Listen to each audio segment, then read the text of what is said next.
नमस्कार छात्रों। आज दिनांक 31 मई 2021 सोमवार की क्लास में आपका हार्दिक स्वागत एवं अभिनंदन। आज का अपना टॉपिक है मल्टीपल चॉइस क्वेश्चन यानी बहुविकल्पी या वस्तुनिष्ठ प्रश्न।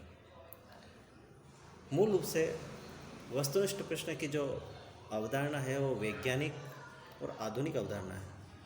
इस अवधारणा में बालक के सामने बहुत सारे विकल्प उपस्थित होते हैं प्रश्नों को हल करने के लिए। ये ऐसी प्रणाली है जिसमें शिक्षक और परीक्षक की व्यक्तिगत और पूर्वाग्रहों से दूर की जो धारणा है उससे परे है। वस्तुनिष्ठता या बहुविकल्पी जो प्रश्न होते हैं वह पूर्व निर्धारित पाठ्यक्रम को भी पूरा करने के लिए एक कारगर प्रणाली है। इसमें प्रश्नों की संख्या निश्चित होती है और अधिक भी हो सकती है, किंतु उत्तर उसका एक ही होता है। वस्तुनिष्ठ या बहुविकल्पी प्रश्न जो मूल रूप से जो बनाए जाते हैं उसमें एक सही सटीक उत्तर होता है जिसमें छात्रों को उन विकल्पों में से चुनकर उस प्रश्न का सही उत्तर देना पड़ता है। इसमें किसी पूर्व धारणा या व्यक्तिगत द्वेष का कोई स्थान नहीं होता या छात्र संपूर्ण पाठ्यक्रम को पढ़ना पड़ता है और संपूर्ण पाठ्यक्रम के आधार पर वस्तुनिष्ठ प्रश्न निर्मित किए जाते हैं। इसमें छात्रों के स्वाध्याय की प्रवृत्ति विकसित होती है, छात्र पढ़ने के लिए अग्रसर होते हैं। इसमें उनके सामने विकल्प उपस्थित हो सकते हैं जिसमें उसका सही प्रश्न का सही उत्तर हो, उसको अंकन करके वे आसानी से सरलता से उसका जवाब दे सकते हैं।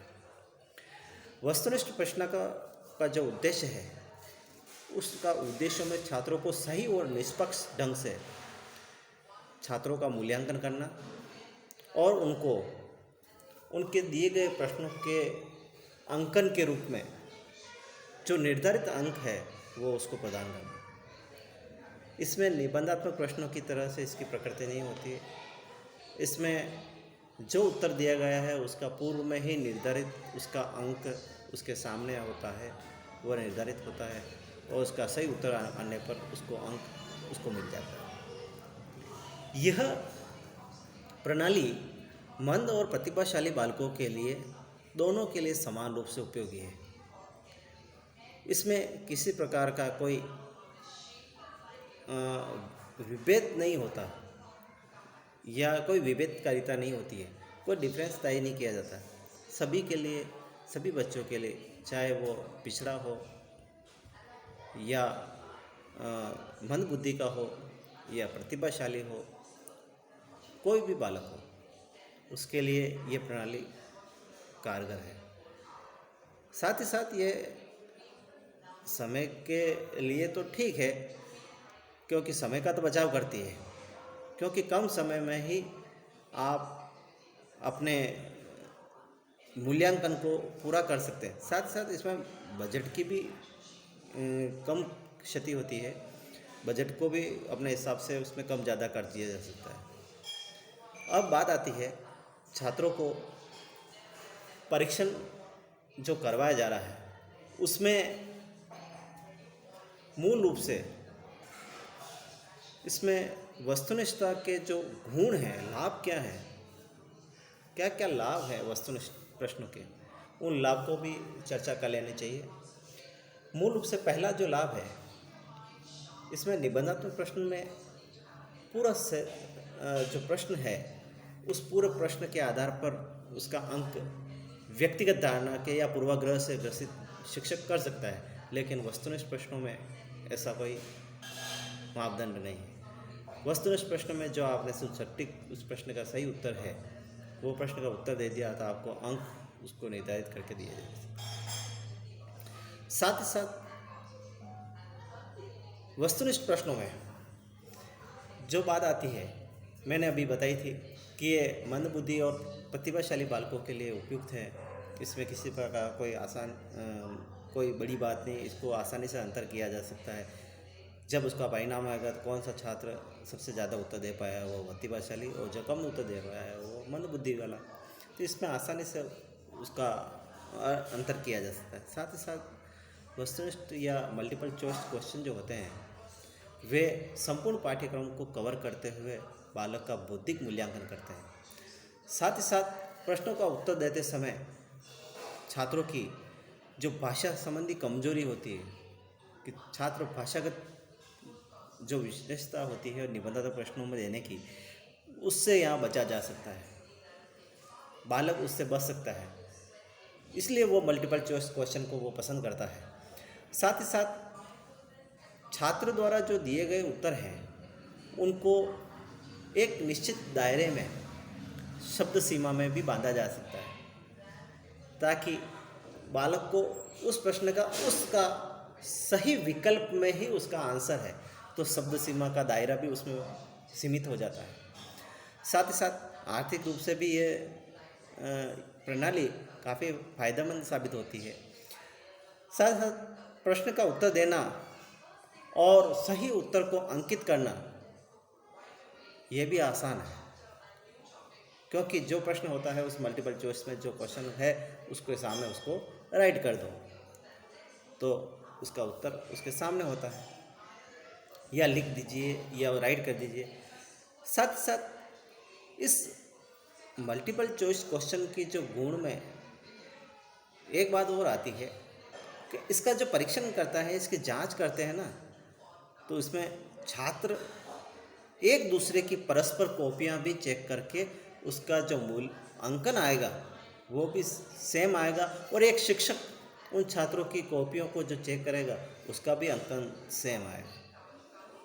तो कुल मिला के जो बात की जा रही है मल्टीपल चॉइस क्वेश्चन की, आज के वर्तमान आधुनिक वैज्ञानिक युग में मल्टीपल चॉइस क्वेश्चन को ही सबसे ज़्यादा वरीयता दी जाती है, क्योंकि इसमें जो मूल्यांकन होता है वो बिल्कुल निष्पक्ष और पूर्वाग्रहों से रहित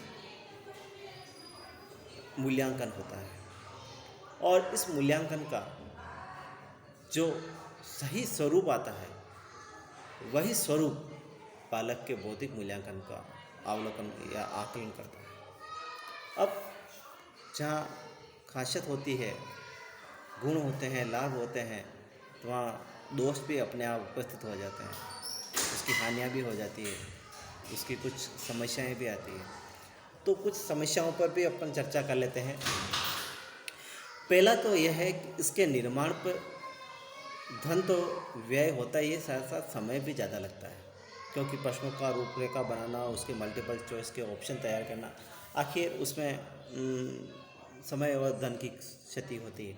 साथ ही साथ इसमें एक परीक्षक जो पेपर होता है वो अपने बौद्धिक मूल्यांकन का तो करता है, लेकिन इसमें छात्र का बौद्धिक मूल्यांकन नहीं हो पाता, वो चिंतन नहीं कर पाता। क्योंकि उसमें कल्पना शक्ति का अभाव हो जाता है, वो अपने बुद्धि का सही उपयोग नहीं कर पाता, और उसको सिर्फ प्रश्न पढ़ा और उसका तुरंत उत्तर उसको जैसा आया उसने उत्तर दे दिया। उसमें बालक एक तरह से उदासीन हो जाता है, एक आलसी हो जाता है, एक केयरलेस हो जाता है।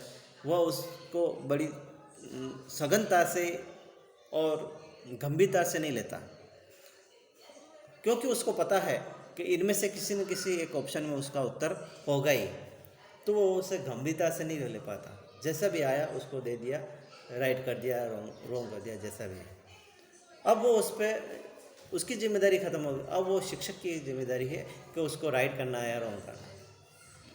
फिर बात आती है कि यहाँ प्रश्नों की संख्या अधिक होने के कारण इसको ब्लैक बोर्ड पर नहीं लिखा जा सकता। इसके लिए पेपर प्रिंट करवाने पड़ते हैं। पेपर प्रिंट करवाने के कारण उसका बजट बढ़ जाता है, तो अति बजट के कारण वो समस्या आती है। फिर छात्रों की भाषा संबंधी जो विशेषता होती है उसका हमें ज्ञान नहीं हो पाता कि बालक का भाषागत विशेषता क्या है, भाषा के बारे में उसको जानकारी है नहीं, लेखन क्षमता कैसी हो उसकी, इसके बारे में हमें समझ में नहीं हो पाता।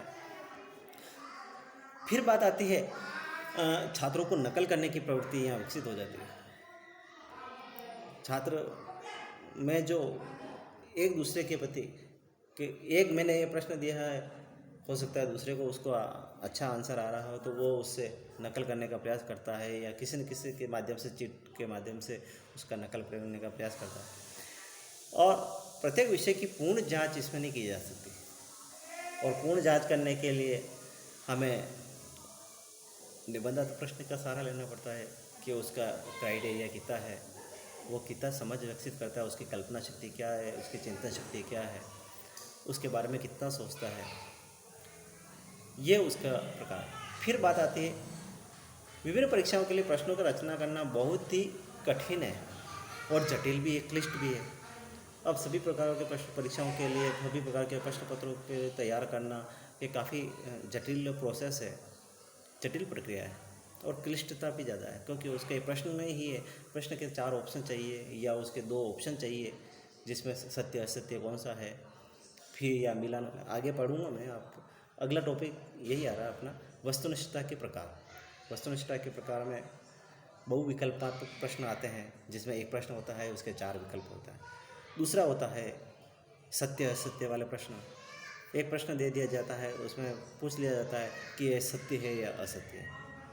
फिर मिलान वाले चिन्ह या मिलान वाले प्रश्न, एक खंड अ दे दिया जाता है और उसके सामने दूसरा खंड ब दे दिया जाता है, और उनमें जो मिलान वाला प्रश्न होता है, उन प्रश्नों के उत्तर उनके सामने होकर उसको मिलाना पड़ता है।